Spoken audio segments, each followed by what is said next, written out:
For me, creativity is on the basis of curiosity and inquisitiveness, innovation, the unexpected, out-of-the-box thinking, defreezing established, surprise, risk-taking. That's what creativity is. And probably, so for example, in Brussels and the European Union, the Commission, creative industries include the non-profit sector as well. So these terms are too mixed up. We should be always very clear about what we are talking. A real creative process leads to something which was not there before, so the unknown. If we spoke about entertainment, one can say that a lot of entertainment is made to create something which is already known or has reference to what is already known. So these differences are very important, I would say. Is the arts and cultural sector able to prevent violence? I think no. I can give examples, but there is not enough time for that. I think that's a thing you cannot uphold for the moment. I have one other thing to say about the Hangzhou Declaration. I would really like to stress and to see that rapporteurs take this, that the aspect of education is taken into the declaration. It's now not there, the word is not mentioned. I could read out a lot of UNESCO's texts that on the web portal, one sentence says, and I quote, "In this regard, education and learning are asked to play a fundamental role in nurturing a creative environment." So, if UNESCO uses its own texts, and I can give many more examples, then I think that the Hangzhou Declaration should not only read what it is now, but also tell how this can be done, and that education, cultural education, arts education is a vital element in what we all want to achieve. And my last point, I want to thank our moderator for this creative idea. I second that this forum is totally different from all the other panels. It has a kind of creative, improvisational, innovative attractiveness which springs forth from your ideas. So thank you for that.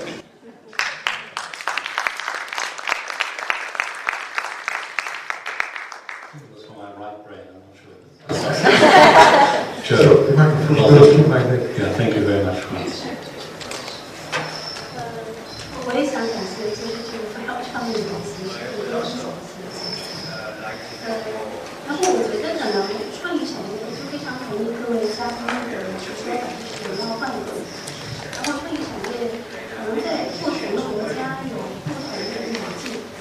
其实在中国，就是现在的这个现阶段，那么创意产业它可能最大的贡献会在于，一是它最大的期待在于它能够是否能够提供更多低成本、高品质的一些公益文化产品。就是文化首先是一个公益事业，就是而且中国前20-30年以后的市场是这样的。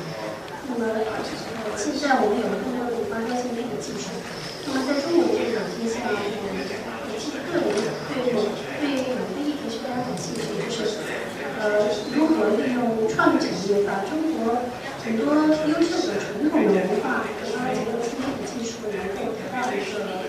今天我最近做这个个人的人文性的调研，然后得到了3个事实，我觉得还是比较令人吃惊的。第一个呢，就是中国有1/4的这个受访者，他承认他其实缺乏一种主流文化价值感。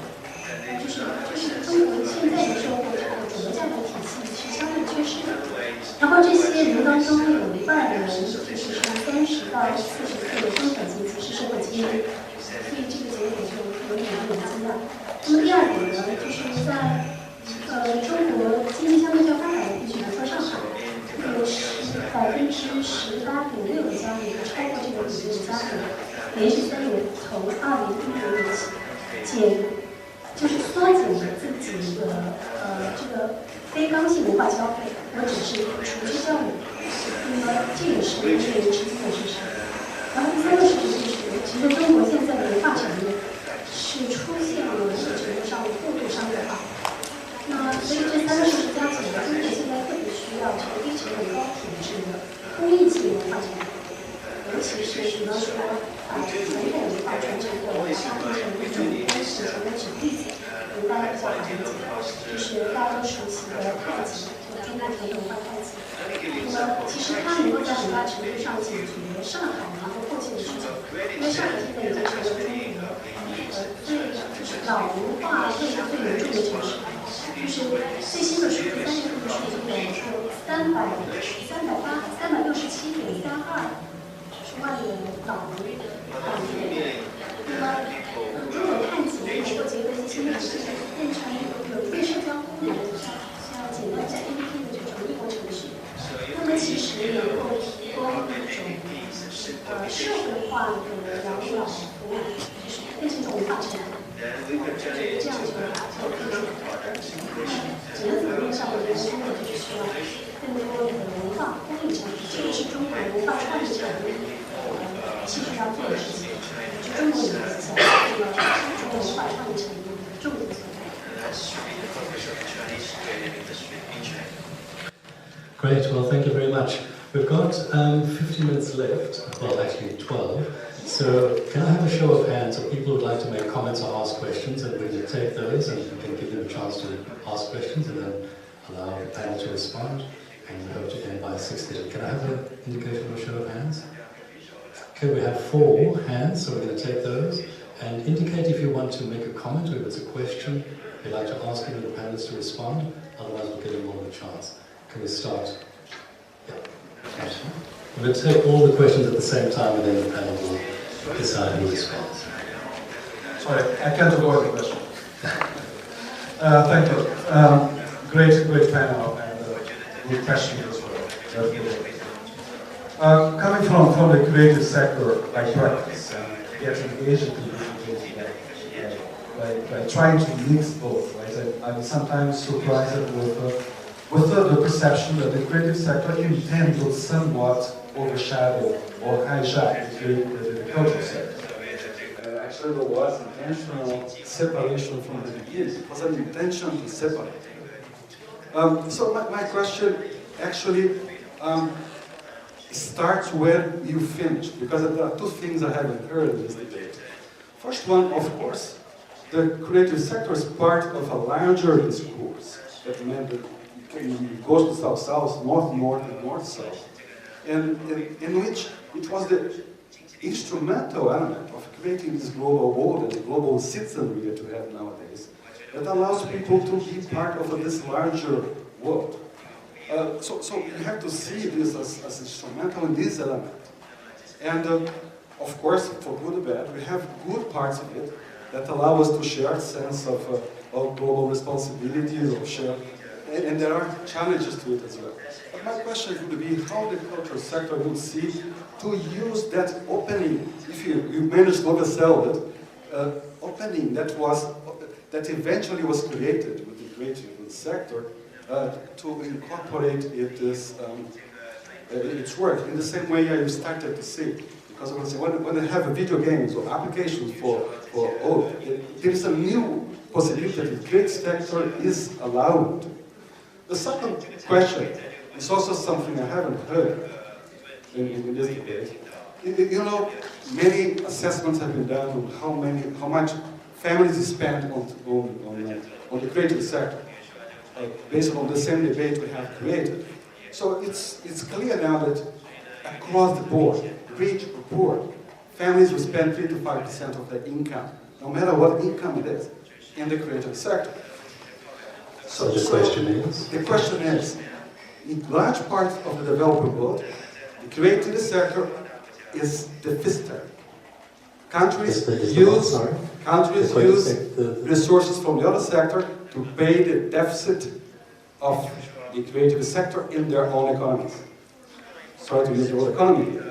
So the thing is, whatever, if you spend as investing in the creative sector, it's going to be paying for it anyway. The families are going to continue consuming it. So how do you see this duality? I know it's 2 different questions, but perhaps the panel would like to think. I'm hoping that my colleagues on the panel understand it better than I do.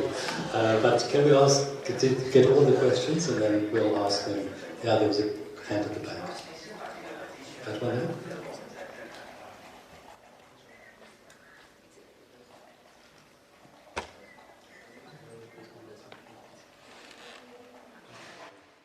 Oui, merci beaucoup.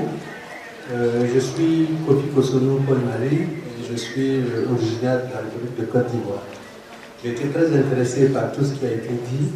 Je veux tout simplement dire que lorsqu'on envisage la dimension créative, évidemment cette dimension créative, dans sa dimension opérationnelle, permet d'avoir des produits et des services.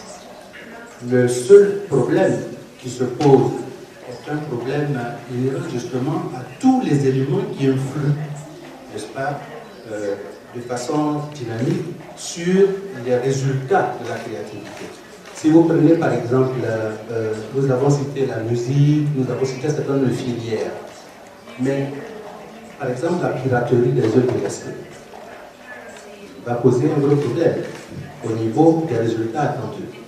On va parler également des espaces, n'est-ce pas, sur lesquels ces éléments-là, ces produits sont, j'allais dire, diffusés.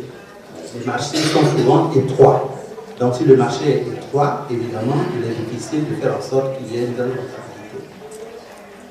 Et pour être court, je dirais également que si nous faisons en sorte que dans les politiques, ce qu'on appelle les pires et les pires, c'est-à-dire les programmes éducatifs régionaux et les programmes éducatifs nationaux prennent en compte justement ces dimensions, alors dans la coopération, qu'elle soit bilatérale ou multilatérale, n'est-ce pas, les financements seront attachés à cette dimension également. Mais tant que cela ne se fera pas, malheureusement, les financements iront vers notre secteur et on ne pourra pas mesurer de façon sensible l'impact de la production de musique. Okay, thank you. So we take that as a comment more than as a kind of question. Shudi Basu from UN Regional Commission for Asia Pacific. One comment and one question. One comment on the Burkina Faso. It's a fascinating story, as you know, in the international development. Can you hear me? Yeah. Okay, sorry.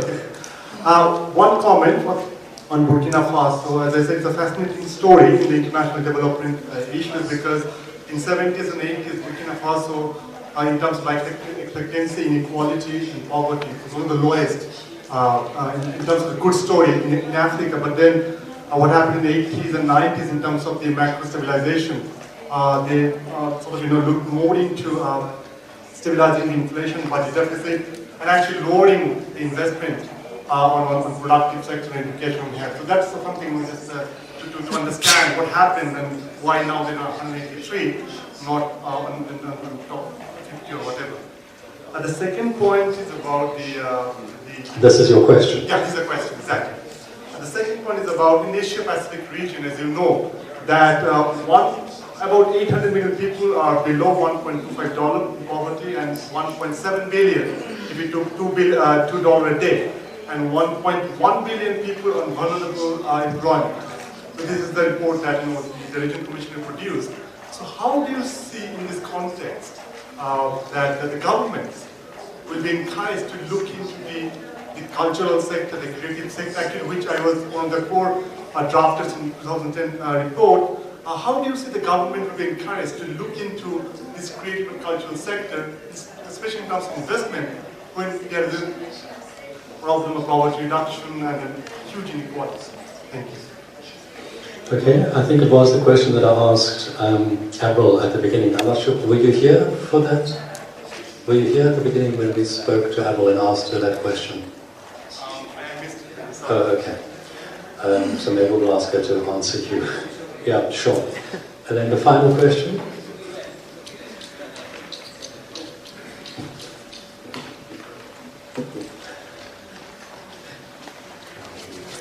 Thank you. I guess it's more of a comment, although I'm happy to have people respond as they see.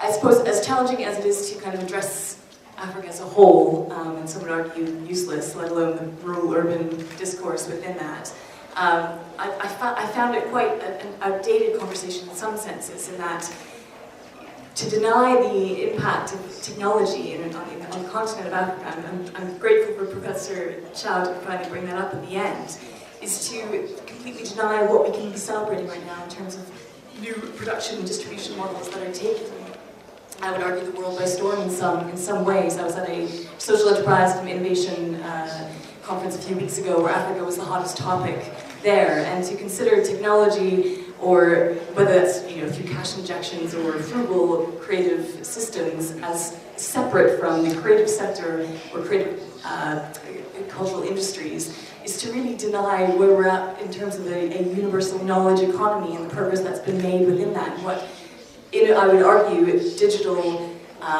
shift, digital migration is actually doing to lowering access to barriers, particularly for artistic practitioners. For an artist that is perhaps a musician looking at new means of distributing their craft, be it perhaps in sub-Saharan Africa, often mobile-based, the penetration rates there are highest in the world right now at the quickest rate possible. Digital TV and local creative content demand is skyrocketing. That's not a denial of some true cultural discourse, which I completely disagree with anyway. It's denying that musician is looking to make a living off new business models and accessing new markets to further their passion and talent. That goes back immediately to Sen's concept of development anyway, the freedom to choose a life one sees as meaningful. The fact that a festival has found a way through audience development or digital innovation to be profitable doesn't mean it's any less of a cultural value.